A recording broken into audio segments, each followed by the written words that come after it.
ভালো মৃত্যুর উপায়। ANM সিরাজুল ইসলাম।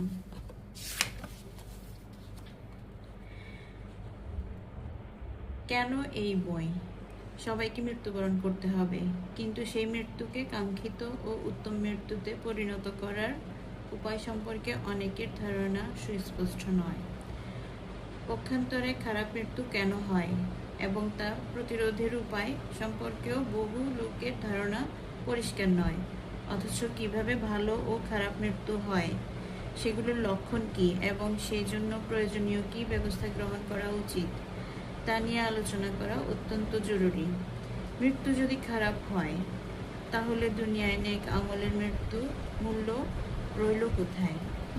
অপরদিকে নেক আমলের সাথে নেক মৃত্যুর একটা গভীর সম্পর্ক রয়েছে। অনুরূপভাবে গুনার সাথে খারাপ মৃত্যু সম্পর্ক নিবিড়। পরকালের অন্তত জীবনের সূচনা হয় মৃত্যুর মাধ্যমে, তাই সেই মৃত্যুকে নেক করতে পারলে পরবর্তী স্তরগুলো সহজতর হয়ে যাবে। একজন মুমিনের গোটা জিন্দেগির আমল যেন খারাপ মৃত্যুর মাধ্যমে বরবাদ না হয়, সেজন্য সবাইকে সতর্ক করে দেওয়ার উদ্দেশ্যেই এই প্রয়াস চালানো হলো। আল্লাহর কাছে প্রার্থনা, তিনি যেন এই বইয়ে পাঠক পাঠিকা সহ সংশ্লিষ্ট সকলকে ভালো মৃত্যু দান করেন। বেশ কিছু জরুরি ও গুরুত্বপূর্ণ বিষয় সংযোজন করে প্রায় দ্বিগুণ বর্ধিত কলেবরে চতুর্থ সংস্করণ প্রকাশিত হলো। আমিন। বিসমিল্লাহির রহমানির রহিম। মৃত্যু। দিনের পর দিন যেমন রাত আসে এবং অন্ধকারের পর আলো আসে, তেমনি জীবনের পর মৃত্যু আসবেই। দুনিয়ায় সকল সমস্যার সমাধানের চেষ্টা চলে, কিন্তু মৃত্যু সমস্যার কোনো সমাধান নেই। মৃত্যু শাশ্বত ও চিরন্তন সত্য, এটাকে প্রতিরোধ করা যায় না। এই কথাটি আল্লাহ কুরআনে তত্ত্বের আকারে পেশ করেছেন। সকল প্রাণকে মৃত্যুর স্বাদ গ্রহণ করতে হবে। সূরা আল ইমরান 185। একজন আরব কবি যথার্থই বলেছেন, মৃত্যু এমন এক শরবতের পেয়ালা যা সবাইকে পান করতে হবে, এবং কবর এমন এক দরজা যা দিয়ে সবাইকে প্রবেশ করতে হবে। এই মৃত্যু সবার জন্য প্রযোজ্য। মানুষ, জিন, পশু পাখি, কীটপতঙ্গ, গাছপালা, উদ্ভিদ, তরুলতা, সবার মৃত্যু আছে। ফেরেশতাদেরও মৃত্যু আছে। মৃত্যুর ঊর্ধ্বে হচ্ছে একমাত্র আল্লাহ রাব্বুল আলামিন। তিনি কুরআনে বলেছেন, পৃথিবীতে যা কিছু আছে সবই ধ্বংস হয়ে যাবে, একমাত্র তোমার রবের পবিত্র চেহারাই অবশিষ্ট থাকবে। সূরা আর রহমান 26-27 আয়াত। মানুষ মাত্রই মরণশীল, ছোট বড়, ধনী নির্ধন, সবাইকে মরতে হবে। তাই কবি বড় লোকদেরকে লক্ষ্য করে বলেছেন, হে উঁচু অট্টালিকার বাসিন্দা, সবাই তোমাকে মাটির নিচে দফন করে পুঁতে ফেলা হবে। মৃত্যুর সামনে সবাই অসহায়। কোনো শক্তি ও সম্পদের বিনিময়ে তাকে পিছানো যায় না।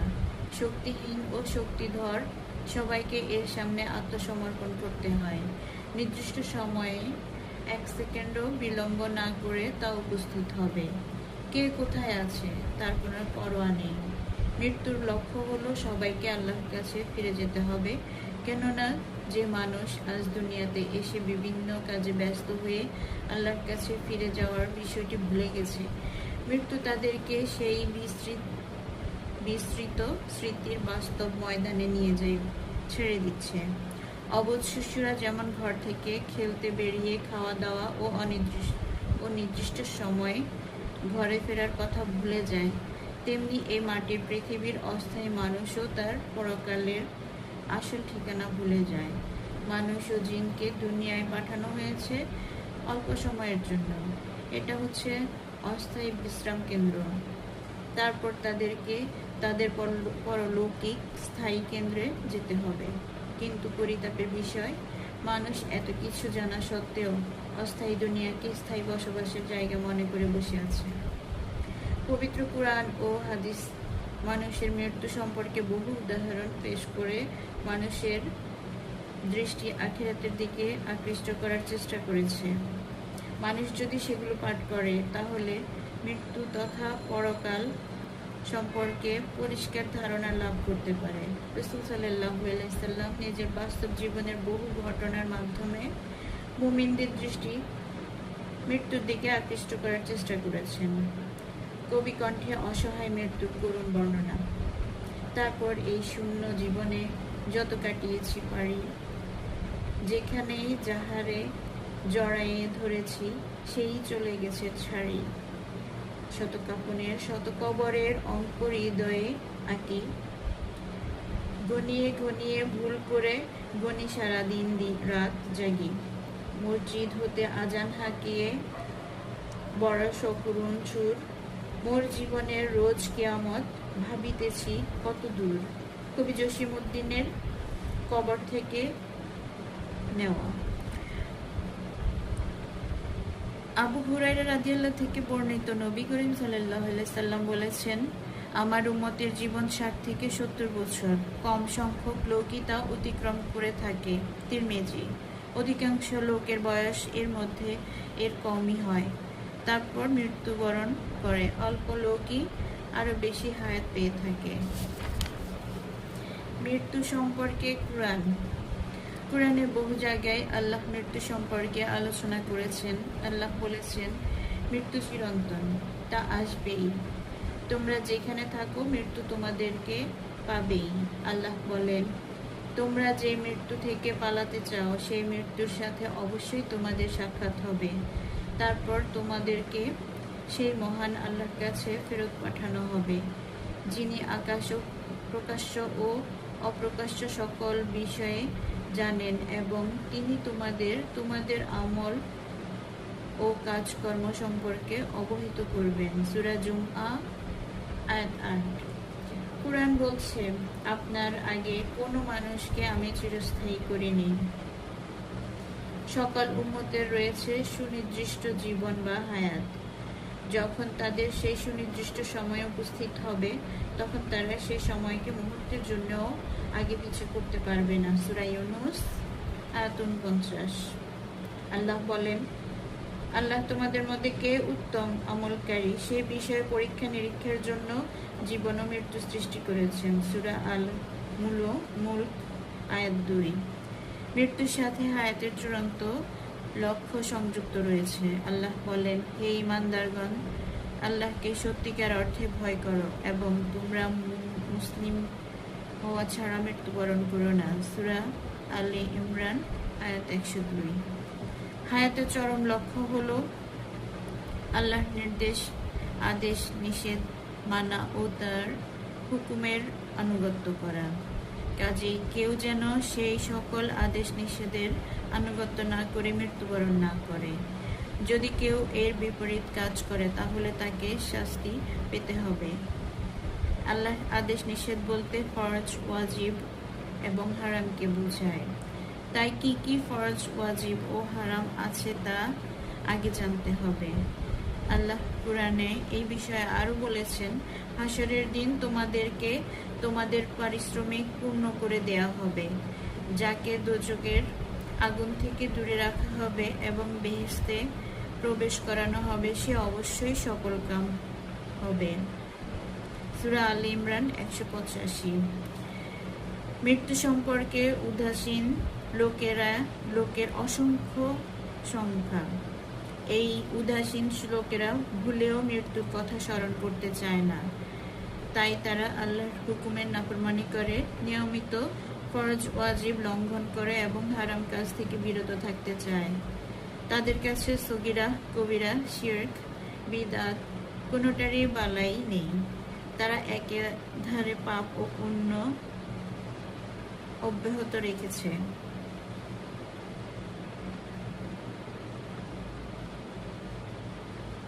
আল্লাহ বলেন, নিশ্চয়ই আপনার মৃত্যু হবে এবং তাদেরও মৃত্যু হবে। সূরা আজ-জুমার আয়াত 30। এই মৃত্যু থেকে কারো বাঁচার উপায় নেই। মানুষ নিদ্রার মাধ্যমে দৈনিক মৃত্যুর মতো অবস্থায় সম্মুখীন হয়। ঘুমের সময় বাহ্যিকভাবে শরীর থেকে প্রাণকে বিচ্ছিন্ন করে দেয়া হয়। আর মৃত্যুর সময় শরীরকে প্রাণ থেকে বাহ্যিক ও অভ্যন্তরীণ দুইভাবেই বিচ্ছিন্ন করে দেয়া হয়। আল্লাহ বলেন, আল্লাহ মানুষের প্রাণ হরণ করেন তার মৃত্যুর সময়, আর যে মরে না তার প্রাণ হরণ করেন নিদ্রাকালে। সূরা আজ-জুমার আয়াত 42। আলী রাদিয়াল্লাহু বলেন, নিদ্রার সময় মানুষের প্রাণ তার দেহ থেকে বেরিয়ে যায়, কিন্তু প্রাণের একটি রেশ দেহে বাকি থাকে, ফলে মানুষ জীবিত থাকে। তিনি আরো বলেন, নিদ্রা অবস্থায় প্রাণ দেহ থেকে বেরিয়ে যায়, কিন্তু জাগরণের সময় এক নিমেষের চেয়েও কম সময়ে দেহ ফিরে আসে। মাআরিফুল কুরআন। যাই হোক, ঘুম হলো ছোট মৃত্যু, তা থেকে বড় মৃত্যু সম্পর্কে শিক্ষা গ্রহণ করা যায়। হাদিসে মৃত্যুর বিভীষিকাময় চিত্র। মৃত্যু সম্পর্কে অনেক হাদিস রয়েছে। রাসূলুল্লাহ সাল্লাল্লাহু আলাইহি সাল্লাম বলেন, মৃতের সাথে তিনটি জিনিস কবর পর্যন্ত যায়, এর মধ্যে দুটি ফিরে আসে এবং একটি থেকে যায়। যে তিনটি জিনিস কবর পর্যন্ত যায় সেগুলো হচ্ছে: 1. মৃত পরিবার, পরিজন ও আত্মীয় স্বজন। 2. মাল, সম্পদ ও আমল। 3. আমল। কিন্তু তার পরিবার, পরিজন ও মাল সম্পদ ফিরে আসে এবং আমল কবরে থেকে যায়। এই হাদিস আমাদেরকে পরিষ্কার বলে দিচ্ছে, কবর ও পরকালের নেক আমল ছাড়া আর কোনো কিছু সাথে যাবে না। আমরা সন্তান, পরিবার, অর্থ সম্পদকে ভালোবাসি, এর পেছনে সকল সময় ব্যয় করি, মৃত্যু ও কবর সম্পর্কে চিন্তার সময় পাই না এবং নেক আমল ও কাজ করার সুযোগ পাই না। অথচ সেই অর্থ সম্পদ ও পরিবার, পরিজন সবাই কবর পর্যন্ত গিয়ে ফিরে আসবে, আর যে জিনিস কবরে সাথে যাবে সেই জিনিসের প্রতি আমরা উদাসীন। আর এক হাদিসে রাসূল সাল্লাল্লাহু আলাইহি সাল্লাম বলেছেন, তোমাদের কাছে যে সম্পদ আছে তার মালিক কে? সাহাবায়ে কেরাম জবাব দেন, আমরা। রাসূল সাল্লাল্লাহু আলাইহি সাল্লাম বলেন, ওয়ারিস যে সম্পদের মালিক হয় সেটার আসল মালিক তো তোমরা নও, তোমরা ওই সম্পদের মালিক যা আল্লাহর রাস্তায় দান করেছো। বুখারী। এখন আমরা এই বিষয়ে একটি মহান হাদিস বর্ণনা করব। হাদিসটি হচ্ছে হযরত বারা বিন আয়েজ রাহমাতুল্লাহ থেকে বর্ণিত। তিনি বলেন, আমরা রাসূল সাল্লাল্লাহু আলাইহি সাল্লামের সাথে একজন আনসারী সাহাবীর জানাজার উদ্দেশ্যে রওনা হলাম। আমরা তার কবর পর্যন্ত পৌঁছলাম, তখন পর্যন্ত তাকে কবরে শোয়ানো হয়নি। রাসূল সাল্লাল্লাহু আলাইহি সাল্লাম বসলেন, আমরাও তার পাশে বসলাম, যেন আমাদের মাথার উপর পাখি বসে আছে। অর্থাৎ আমরা একেবারেই চুপচাপ। একটি দাফনের সময় চুপ থাকা, শব্দ করে দোয়া ও জিকির না করার প্রতি ইঙ্গিত। রাসূল সাল্লাল্লাহু আলাইহি সাল্লামের হাতে একটি লাঠি, তিনি লাঠির মাথা দিয়ে জমিনে আঘাত করেন। পরে তিনি উপরের দিকে মাথা তোলেন এবং বলেন, তোমরা আল্লাহর কাছে কবরের আযাব থেকে পানাহ চাও। এ কথা তিনি 2 বা 3 বার বলেন। তারপরে ইরশাদ করেন, কোনো মুমিন বান্দার যখন দুনিয়া ত্যাগ করে আখিরাতে পাড়ি জমানোর সময় উপস্থিত হয়, তখন আসমান থেকে সাদা চেহারা বিশিষ্ট ফেরেশতারা নিচে নেমে আসেন। তাদের চেহারা সূর্যের মতো আলোক উজ্জ্বল। তাদের সাথে থাকে বেহেশতের কাফন ও আতর। তারা তার চোখের সীমানায় ও মৃত্যু ফেরেশতার মাথার কাছে বসেন। তিনি বলেন, হে পবিত্র ও নেক আত্মা, তুমি আল্লাহর ক্ষমা ও সন্তুষ্টির দিকে বেরিয়ে আসো। রূহ বেরিয়ে আসবে। কলসির মুখ থেকে যেভাবে পানির ফোঁটা বেরিয়ে আসে, রূহ সেভাবেই বেরিয়ে পড়বে। তখন ফেরেশতারা রূহকে ধরবেন। রূহ হাতে নেয়ার পরে অন্যান্য ফেরেশতাগণ অনতিবিলম্বে তাকে উক্ত কাফন ও আতরের মধ্য দিয়ে রাখবেন। সেই কাফন থেকে জমিনের সর্বোত্তম মেশকের সুঘ্রাণ বের হতে থাকবে।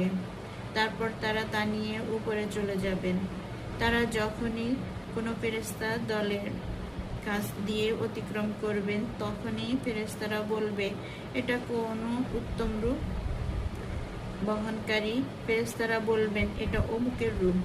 অর্থাৎ তারা দুনিয়ায় তার উত্তম নামের পরিচয় দেবেন। তারা দুনিয়ায় আসমান পর্যন্ত পৌঁছে গেট খুলে দেওয়ার আহ্বান জানাবেন। তখন গেট খুলে দেওয়া হবে। তারপর ঘনিষ্ঠ ফেরেশতারা পরবর্তী আসমান পর্যন্ত তাকে বিদায় জানাবেন। সপ্তম আসমান পর্যন্ত এইভাবে চলতে থাকবে। এরপর আল্লাহ আদেশ দিবেন, আমার বান্দাদের দপ্তর ইলিয়ানে লিখে রাখো এবং তার আত্মাকে পুনরায় জমিনে তার দেহে ফেরত দিয়ে আসো। তারপর দুজন ফেরেশতা এসে তাকে জমিনে তাকে বসাবেন এবং জিজ্ঞেস করবেন, তোমার রব কে? আত্মা বলবে, আমার রব আল্লাহ। তারপর জিজ্ঞেস করবেন, তোমার দিন কি?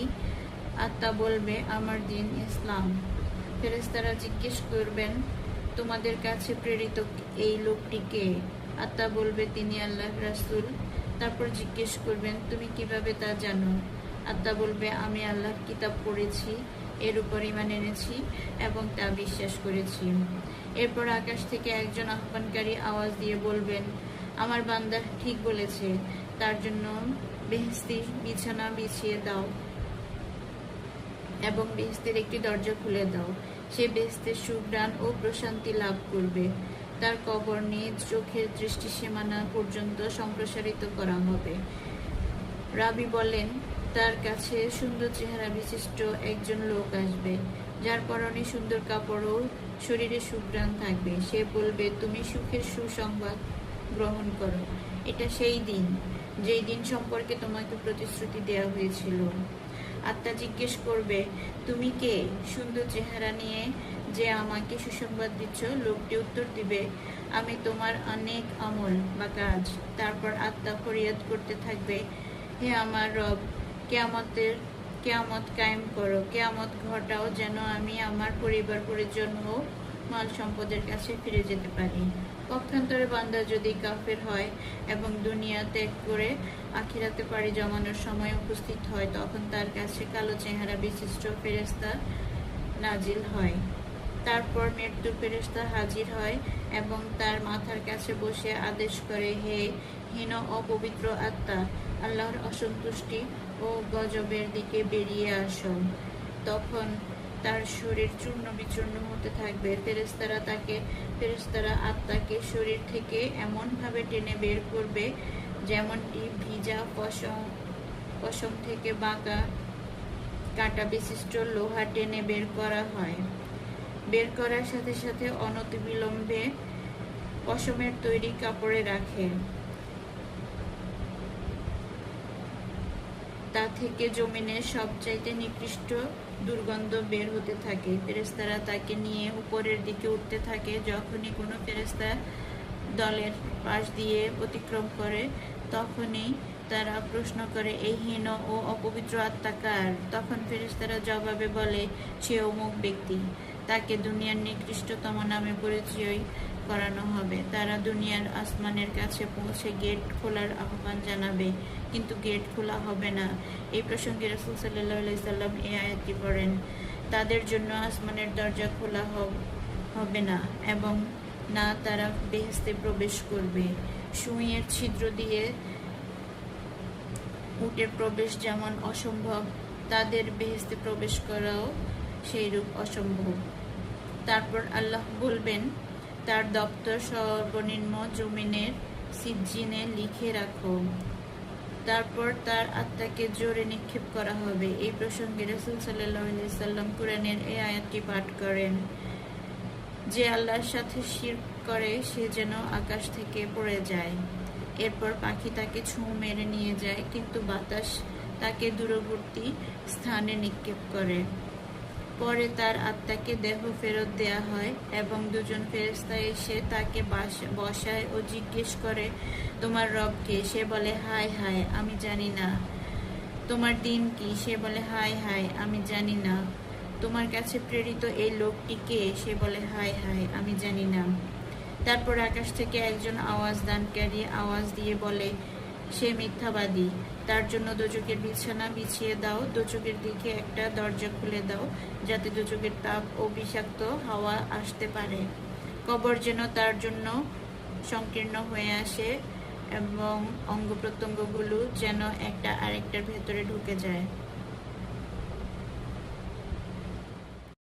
তারপর আকাশ থেকে একজন আওয়াজদানকারী আওয়াজ দিয়ে বলে, সে মিথ্যাবাদী, তার জন্য দোজখের বিছানা বিছিয়ে দাও, দোজখের দিকে একটা দরজা খুলে দাও, যাতে দোজখের তাপ ও বিষাক্ত হাওয়া আসতে পারে, কবর যেন তার জন্য সংকীর্ণ হয়ে আসে এবং অঙ্গ প্রত্যঙ্গগুলো যেন একটা আরেকটার ভেতরে ঢুকে যায়। তারপর তার কাছে বিশ্রী চেহারা ও পোশাক পরিহিত দুর্গন্ধযুক্ত একজন লোক এসে বলবে, তুমি ক্ষতি ও কষ্টকর জিনিসের সুসংবাদ গ্রহণ করো। আজকের এই দুঃখের দিন তোমার জন্য পূর্ব প্রতিশ্রুতি। আত্মা জিজ্ঞেস করবে, তুমি কে?